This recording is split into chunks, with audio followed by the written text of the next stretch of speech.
Lord of the Rings, The War of the Rohirrim, aka we need more stories like this. Lord of the Rings is one of the 4 pillars of nerd culture in the West. There's Star Wars, Star Trek, Harry Potter, and Lord of the Rings. Cards on the table, I'm not a hardcore fan of the trilogy or even of The Hobbit.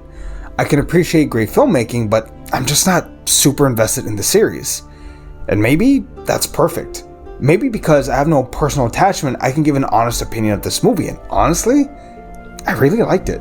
Granted, this film was only made so that WB could retain the rights. It's a little cynical and businessy, but the fact of the matter is that they made a good story. While it does take place in Peter Jackson's Lord of the Rings universe, I think it does a great job of connecting it while still trying to be its own story. It boils down to 2 kingdoms that have beef. Freka wants his son to marry the daughter of King Helm. One punch later, Freka is dead and his son swears revenge. Tale as old as time. Now, don't let the build of this film fool you. Hera is clearly the main character of this story.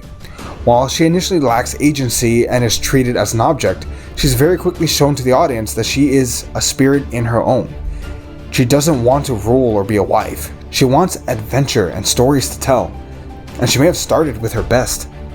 Once it's clear that Wolf, son of Freka, and sort of former love interest of Hera, like when they were kids, they liked each other. When it's clear that Wolf will not stop until he is king, a battle is seemingly set. Wolf and the tribes versus the kingdom of the Rohan. Now, in most stories, this is the climax, but we all know Lord of the Rings ain't like most stories. The first big battle is only a precursor to a longer story of the Rohan retreating to what will now be known as Helm's Deep, while Wolf and his tribes have them on the run. The king has 2 sons, both are unalived. As the movie progresses, you see Wolf delve deeper into madness as he loses everything en route to revenge. He loses his honor. Hera is a clever warrior who uses her mind to outwit Wolf and save her people. The actual climax after this movie isn't so much a war as it is one person outwitting an entire army and defeating a person who deserved no honor. This movie feels sort of small and contained, and honestly, that's what people need to do. That's what other movies like this need to be if they don't want to milk their IP dry. Not everything has to be end of the world, doom, or conquering the universe.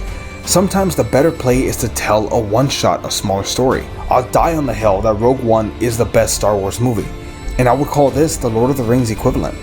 This movie is a one-shot and it's great. The animation feels old school. While it does take a little time to get some adjusting to, it still has a grand scope with some amazing shots of Middle-earth. There has been some level of discourse online that Hera is a Mary Sue, but I can't help but feel like that rings false.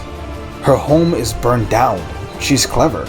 She doesn't accidentally win, she just bluffs and tries to buy time. She saves others while being saved herself. She's a solid hero from a long pantheon of fantasy heroes.